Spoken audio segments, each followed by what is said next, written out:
What's up, everybody? It's Charles. We are sitting inside the newest member of the HumbleMechanic fleet. This is my new, to me anyway, 2015 Volkswagen Touareg TDI. That's right, I bought one of those cheating, lying, diesel-y emissions vehicles. This is actually a post-fix vehicle, so it's all taken care of with all the new parts and new software to make it compliant. So this is a 3.0 liter V6 Touareg diesel, 240 horsepower, I think 408 pound-feet of torque. There are a few reasons why I added this vehicle to the fleet. One, our 2005 Passat was knocking on the door of 170K, and I wanted something a little bit newer for the family to be in and that we can tool around in. The main reason, though, that I got a Touareg is for some plans for 2019 that will require a vehicle that I can tow another vehicle with. And the Touareg really fits that bill perfectly. I think the towing capacity is 7,700 pounds or something like that. It's more than enough to do what I'm gonna be doing with it. I've been looking for months and months and months for a new vehicle to add to the fleet, looked at tons of cars, went from a new truck, looked at an SQ5, looked at an Atlas, the whole gamut of SUVs, diesels, trucks, ones that fit what I need for what I'm gonna do with it. And I really like the SQ5, but I didn't want to pay $900 a month for a lease.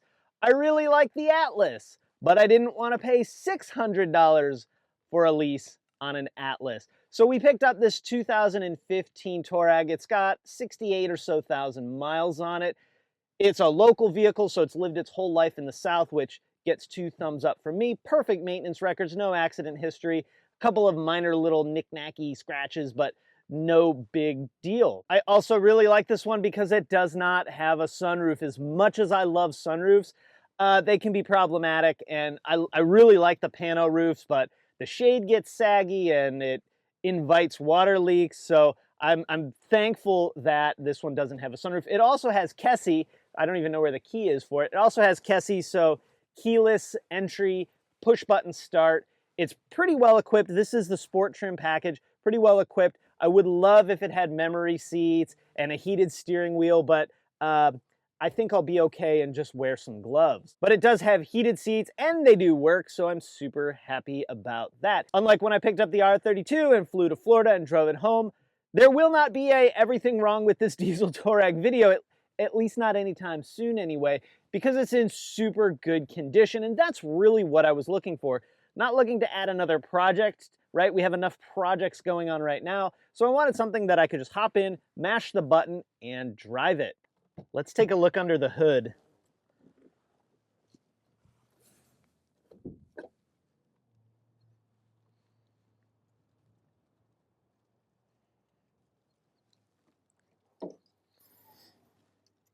Here it is, the beast of a 3-liter V6.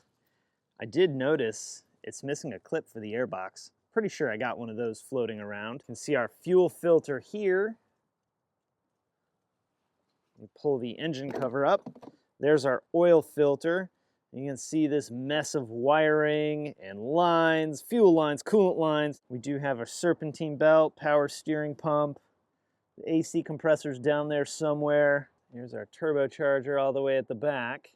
Now this one does have some driver assist features in it. The only one that it has is going to be the side lane warning. Some people call it lane departure warning. And that's these lights right here on the side mirrors. It also does have an electric oil level sensor. So this car does not have a dipstick, which is actually something we'll be adding at some point very, very soon. As far as comfort and feel in the car, love it. Very comfortable, very familiar. Of course, I've been driving Volkswagens for pretty much ever, so everything's where I expect it to be. Not to mention, I've driven this car a lot. When that diesel scandal was going on, I may or may not have been driving diesel Touaregs quite a bit. And that's really when I fell in love with not only this generation Touareg, because all in all, I think it's a cool vehicle, but the diesel specifically, and the power that it delivers, the fuel economy that it delivers is mind-blowing. It's insane to have a full tank of fuel and the distance till empty be over 700 miles, right? I don't even get 250 out of the R32. So it's amazing to have that kind of range out of a vehicle, especially something so big. On that note, let's go drive it. Oh, I gotta fix the kid's car seat because it was rattling the whole time I was driving over here. Don't go anywhere. Even though I do think this has great power, you're not gonna be setting any world speed records or anything like that, but it does have great power and it's fun to drive. I love it. Not as fast as the R32, but definitely more torquey. Twerky. Now, a couple of things that I will be doing to the vehicle pretty early on. I must say, I've done a great job of keeping it stock for the few days that I've owned it, but a couple of things I'm going to be doing are minor tweaks with VCDS, with VAGCOM. There's a radio tweak that everybody seems to be really excited about, so I'll be test driving that. Of course, we're going to try and get the auto up and down with the remote for the windows, which would be something that I think all cars should have, and something we did, of course, to the Tiguan. There is also an opportunity to get an ECM tune from Kermit TDI, which is this hat that I'm wearing. I finally can justify wearing this diesel hat because I'm owning a diesel now. They do have a tune. This tune is supposed to give you 50 wheel horsepower and 80 wheel pound-feet of torque, which is so much just off of a flash that you actually do yourself at home. In addition to that, there is a slight vibration in the steering wheel at about 60 to 65 miles per hour. This is actually an incredibly common thing on the Touareg. One, the wheel and tire assembly is big and heavy, so it can be challenging to balance. Not impossible, just a little bit challenging, more so than like a 225, 45, 17 wheel assembly. The other thing is typically people put the wheel and tire package on wrong. It needs to be installed in a very certain way, and if it's not installed in that very certain way, it can develop a bit of a shimmy or vibration, especially felt in the steering wheel. These wheels are a mix of hub and lug centric, which means that if you don't install the wheel properly, you actually could get it potentially slightly off-centered.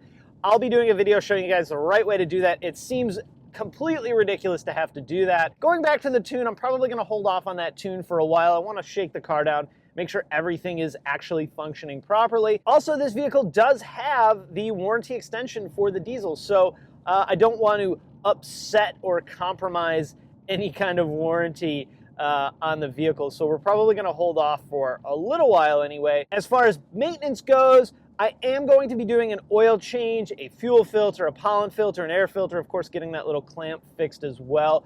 All the basic stuff, probably a brake fluid service. I do have the maintenance records through the entire life of the vehicle, which is awesome. So I'm not concerned about it, but I do want to kind of do a reboot and get everything set so I know exactly who, what, where, when, why, and how, and that it was done properly with the correct fluids and correct filters and things like that. So that's it, a TDI Touareg. Welcome to the family. Awesome vehicle. I love it. Mama likes driving it too. Kiddo's got a little bit more room.